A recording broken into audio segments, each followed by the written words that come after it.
I'm Dan Costa, the editor-in-chief of Techonomy and Worth magazine. Welcome to another Worth Knowing, where I have the privilege of talking to the leaders in the tech business, public policy. They're changing the way we live, work, and play. Very honored to have a guest today. Douglas Rushkoff is on with us. Doug, thanks for coming. Hey, thanks for having me. You are a media theorist, one of the first I've known, a writer, a professor that works and examines the complexities of technology, culture, economics. You are recently the author of Survival of the Richest, Escape Fantasies of Tech Billionaires, also the podcast host of the excellent Team Human podcast, which really looks at how we can build a more people-positive world in the face of dehumanizing forces of media fragmentation, climate change, and AI. And we're going to get into all of that today. Doug, thanks so much for doing this. It'll be cool. Good to reach these people. Yeah. So we've got three big topics I want to hit, which would seemingly be unrelated, but I know for a fact that they are connected, and you are the person to help draw those connections. Climate change, inequality, and this new technology of AI, which has been under development for 50 years. Let's sit with climate change first. You're going to be speaking at Techonomy Climate NYC on September 20th. I was just talking to Seth Godin a couple hours ago. He's speaking as well. He would not tell me what he was speaking about. He's keeping it a secret, but I want to give you the chance to just give us a preview of what you plan on talking about. Well, I guess I want to talk about whatever they let me talk about. What I'm hoping comes through this conversation that we're going to have at Techonomy is looking at really an alternative way of doing business or development, where instead of aspiring towards infinite growth and the sale of one's company, in other words, rather than thinking about one's company as just the front end on a financialization scheme, to think about the actual business that you're doing is the thing that you want to be doing. You're actually having the positive impact with what you're doing. And because you're not looking to sell the business. You're not looking to go meta on your business. If your business is a Web3 business, you don't need to become a Web4 aggregator of all those businesses like yours. You actually do the thing. And if you're not addicted to growth, then you get to actually consider, how could I make my business sustainable, even from a business perspective? If your business is sustainable from a business perspective, then chances are it's going to be sustainable in its externalities from a climate perspective. Yeah, that's a great point. And it's actually fundamental to like what Worth magazine has been focusing on, worth beyond wealth and building sustainable businesses, 100-year businesses. I think about these giant companies. You look at like GE. They were a manufacturing company. They grew, they acquired, they diversified, they became a media company, they became a financial services company. And at the end of all that growth, they just had to be debundled again. Like they had to split off into the healthcare group and into the manufacturing group, into the engineering group again. It's like they just went a complete re-engineering and a complete reversal of what they've spent the last 25 years doing. Yeah, I mean, and that's because Jack Welch, brilliantly but tragically realized that, as he said, I make more money, I make less money building and selling a washing machine than I do lending money to someone to buy a washing machine. So I'm getting out of the washing machine business and into the lending business, which makes sense for a moment, but there was already a lending business. That one's over there. It's called banking. They do that really well. If you don't want to quit GE and go work for a bank. Yes, if everybody is chasing whatever industry creates the most dollars per revolution or whatever it is, then we'll all end up in the money business, until the money business breaks, which sometimes it does too. It does. It does. So in your last book, we went for a long time. We were trying to convince people that climate change was real, that it should be taken seriously, it need to be dealt with. In your latest book, Survival of the Richest, it seems like the very ultra wealthy are totally sold on climate change, and they are all actively building plans to escape. Is that tell us a little bit about your what the book is about, and then I want to talk about why these people spoke to you. I think I've had some positive effect on these folks, where the book starts in 2018 when I thought I was going to be giving a talk to a bunch of basically hedge fund guys on the future of the digital economy and do all my usual sort of anarchic bottom up, good for the world, remember the great internet days, and try to appeal to their hearts and get them to build businesses they love instead of, stay in that crazy tech bro mindset. And I got there and they didn't even take me on stage. They brought these 5 guys into the green room and sat around a table and they start peppering me with all those kind of really binary questions about the digital future. Do I invest in Bitcoin or Ethereum, virtual reality or augmented reality? And then finally, one of them said, Alaska or New Zealand. I'm like, what? Because which is going to be better? As if I know, right? Which is going to be better, in the climate projections for me to build? And he pulls out this plan he has for these, this bunker that he's going to make, this resort, this vacation home, sustainable, defendable vacation home. And then each of them said, that what they agreed is that there's an event coming of great proportions, whether it's a climate change or a virus or economic unrest or whatever it is, or war or geopolitical strife, that will make life as we know it untenable, and they will have to retreat somewhere to something. And so they each are dedicating about 20% of their income towards the 20% probability that something awful is going to happen. Is that the percentage they landed on? 20%? That was what they landed on together. It's the jackpot.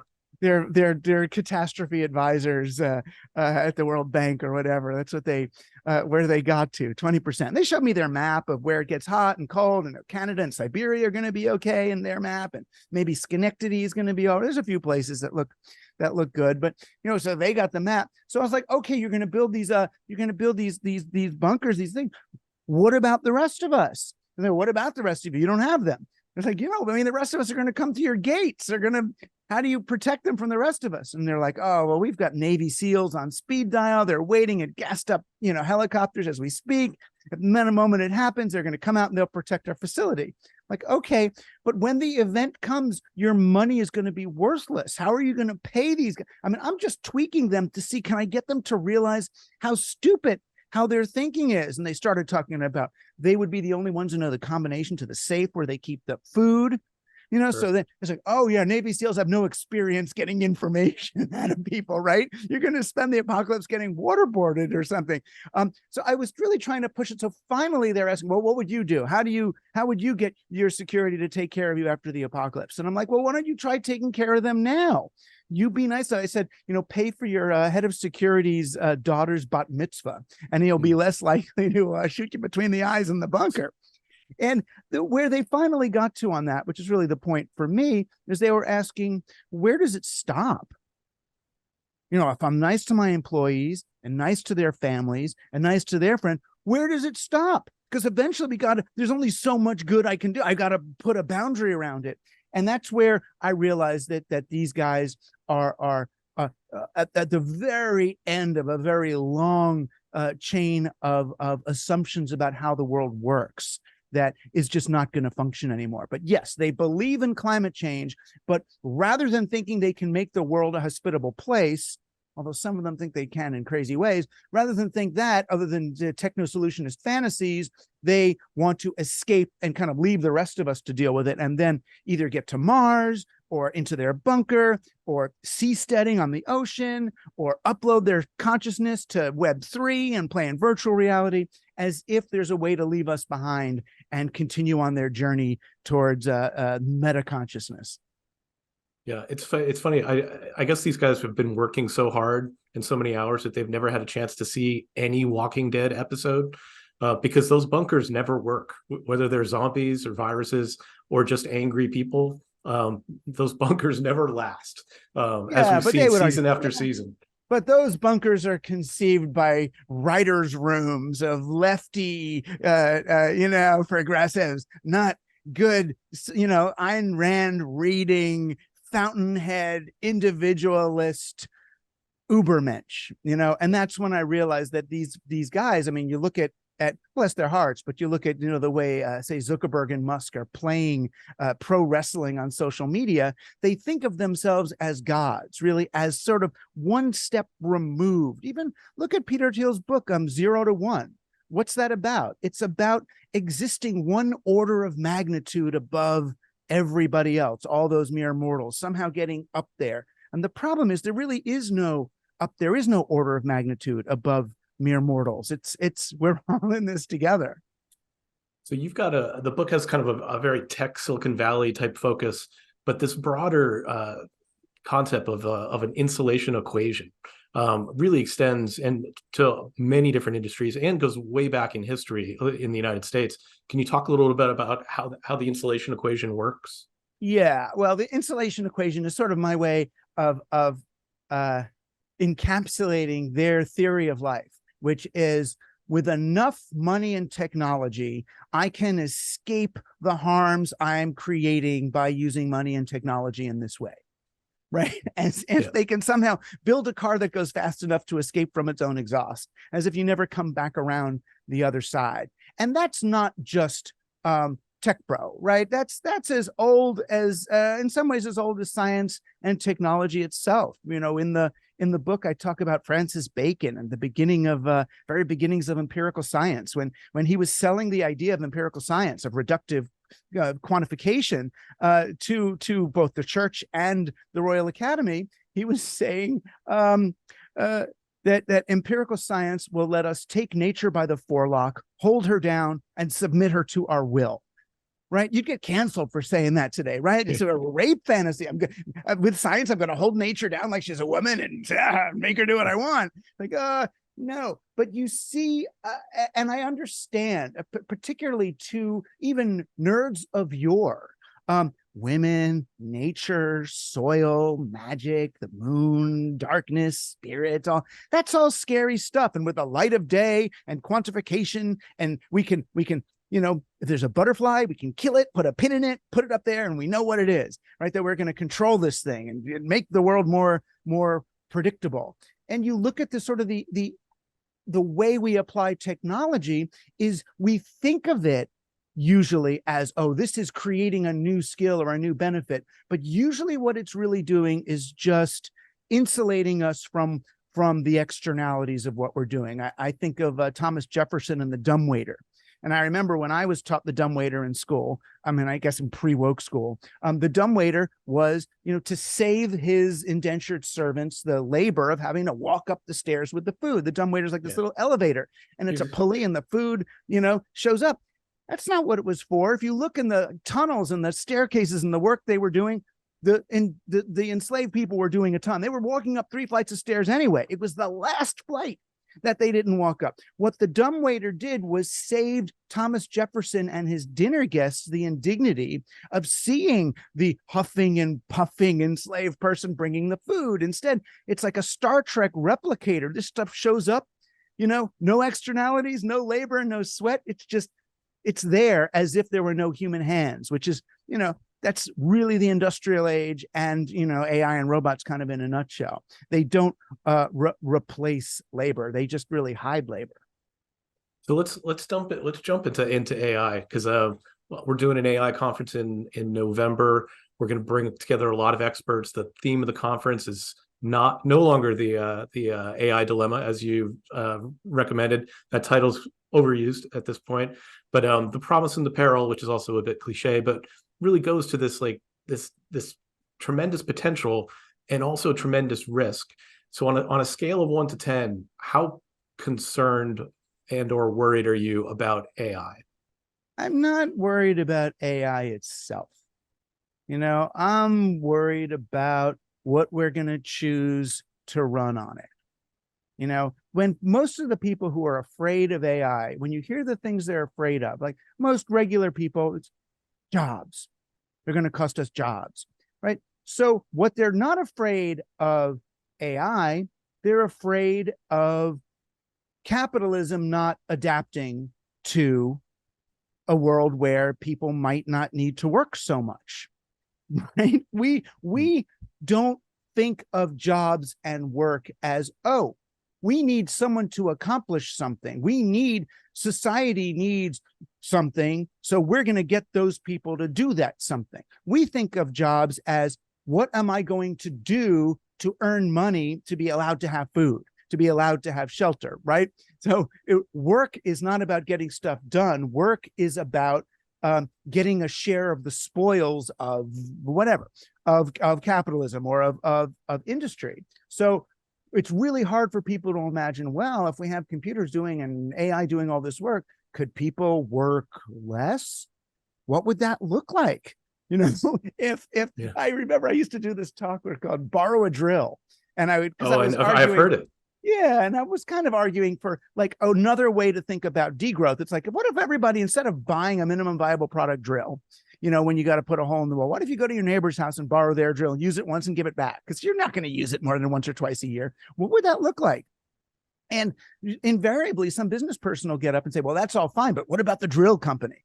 Right? Oh, so we're using less stuff. We're sending less kids into the rare earth metal mines to get the cobalt and molybdenum to make this thing. We're polluting less. But how do we keep growing the economy when people are not buying drills and lawnmowers as much? So it's like, there's an ass backwardsness to this that we have to think about. So with AI, if we accept the current exact model and structure of corporate capitalism as it is, and add in something like AI, then it all looks really scary and bad, right? Yeah. Well, I mean, I was going to ask, like, at this moment, I've got a 23-year-old with no graphics background playing around with Midjourney and coming up with illustrations that we can put on our next cover. And I tell you, some of them look fantastic. And if I would pay a professional illustrator to do that same work, it would be thousands of dollars. And so I'm starting to see how it's being used. I assume you've used ChatGPT. Like, what have you played with it? What have you done with it? I mean, nothing that good. I mean, the weird thing with ChatGPT or even with Midjourney is I feel like it's a bit like an acid trip. It's like, it's way better for the person doing it than the person looking at the results of it. Like, people will say to me, oh, look what I made on Midjourney. Look what ChatGPT said to me. And it's like, I don't really care what ChatGPT said to you. To me, it's just text. For you, it was an interaction with a machine. It's like, you know, just like your acid trip. I'm sure it was good for you, but you know, this is a story about the lobsters that came alive and spoke to you. And like, doesn't really, doesn't hit. It's like telling somebody your dreams from the night before. Exactly. There's sort like, of I'm sure quality. It was amazing at the time. Exactly. So, but on the other hand, while I don't, and we could talk about art, I can see these technologies being really good at illustration and things like that until we get better at recognizing the difference between good illustration and Midjourney illustration. It was the same if you were around in the early Adobe Photoshop days. It was like everybody could do professional graphics and everybody was making these rave flyers. I was like, my God, this is a 14-year-old kid with a computer made a rave flyer. He's an artist. It's a thing. And then when you see everybody doing it, you start to recognize, oh, that's not the person. That's Photoshop. And then the real artists come in and start using that stuff, and they can do things, as we all know, with these technologies that we can't. I feel like in some ways the same thing will happen with AI, that there'll be people, real artists who come in once these interfaces are a little bit better than these kind of Boolean search style castings that people are doing. It's a lot like magical casting, actually, you know, or you know, see what it brings back. People will what is a prompt but a spell? Yeah, exactly. What is a prompt but a spell? Yeah, I know. You're an editor-in-chief saying that. I love it. Yeah. I love it. Thank God they hired you. Well, it's a you know, to your point, like I'm very impressed by the graphics performance. But in terms of text performance, when I look at the stories that are generated, and I've had it write for me, I've had it do first drafts, and you know, what it reads to me, it reads like all the automatic writing that's sort of hack writers, and I've certainly done plenty of hack writing myself. You know, it's automatic writing. It's not thoughtful. It's descriptive. If it's clean, if you're good, but I mean, it's not creative writing. It's not useful. And the fact that a machine can replicate that doesn't surprise me. And I think most of the writers who've been doing it have been trying to get rid of that work for years anyway. Right. So we're not talking about real writing now. What we're talking about is, can we get ChatGPT to list the sports scores in a way that makes sense? Oh, the Mets trounced the Cubs 14-2, and ChatGPT knows that 14-2 is a trounce, you know, as opposed to eking out a victory in the 14th inning, you know, 1 to 0, you'll have a different set of words that it will know how to use.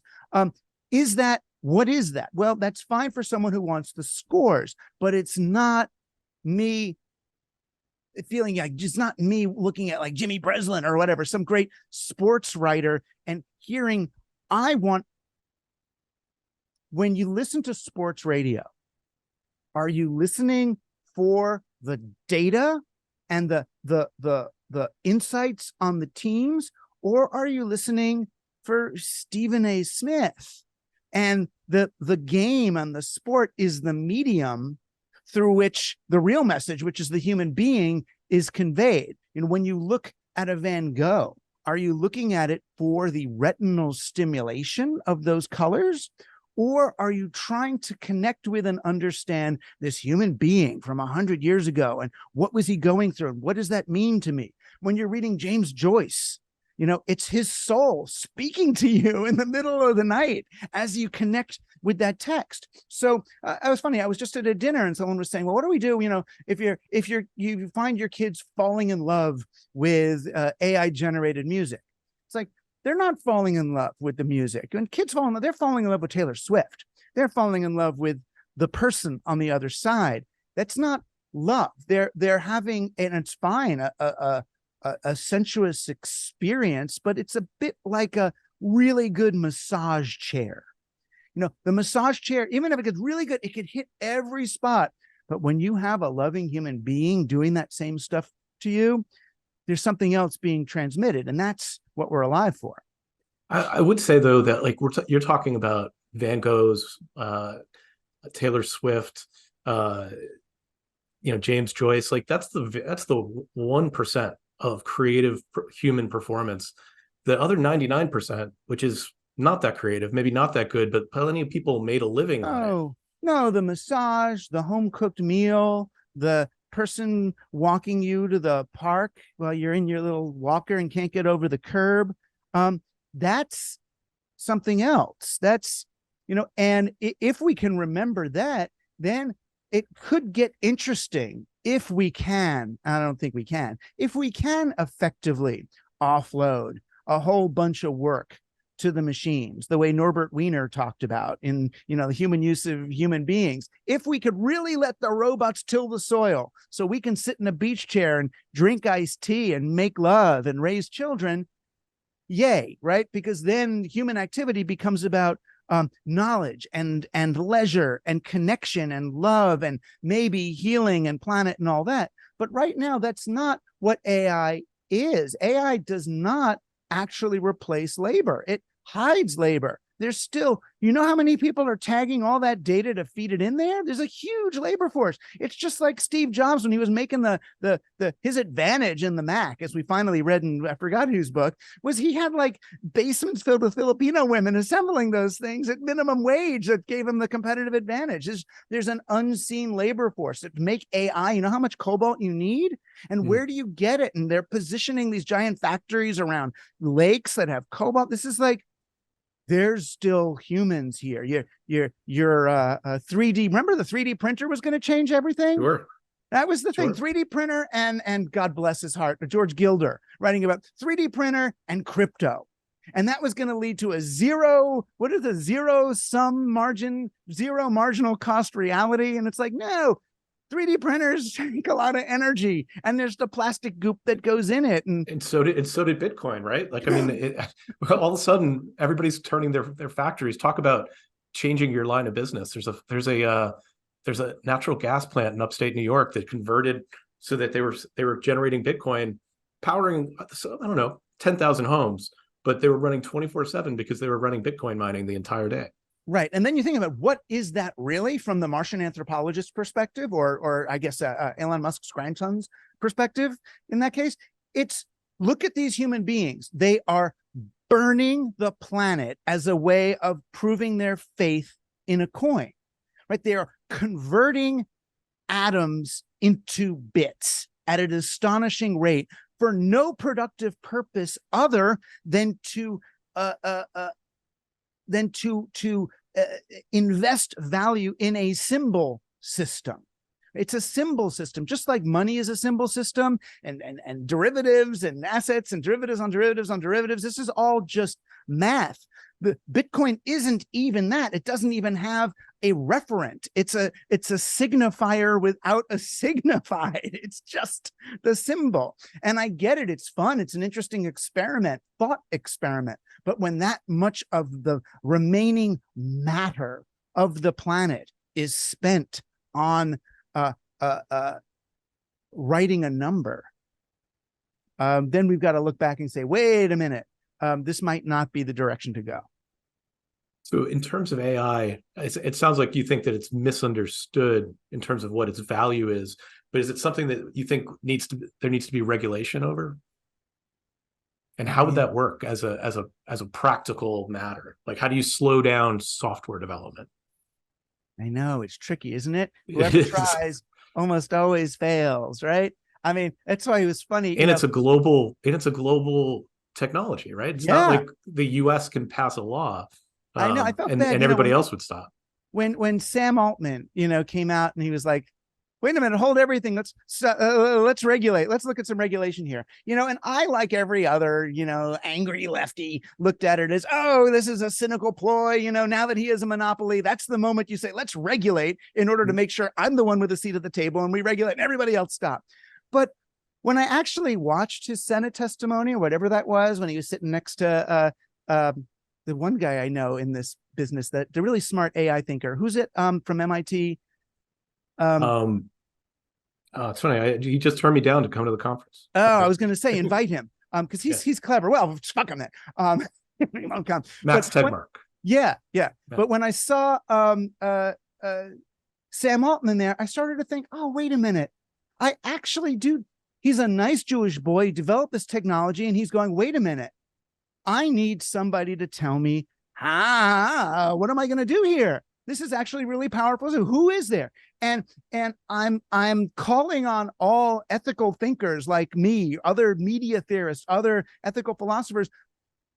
Answer the call. If we don't answer the call, then some crazy effective altruist from Oxford's going to come in and teach him, like they did Sam Bankman-Fried, that it doesn't, the humans today don't matter. It's the trillions of AIs in the cosmos of the future that we need. Burn this place, torch it. It's all right. It's all good. Or make as much as you want, as long as you give money back. And that somehow equals to more than actually being nice to people. I mean, you're going to find crazy philosophers.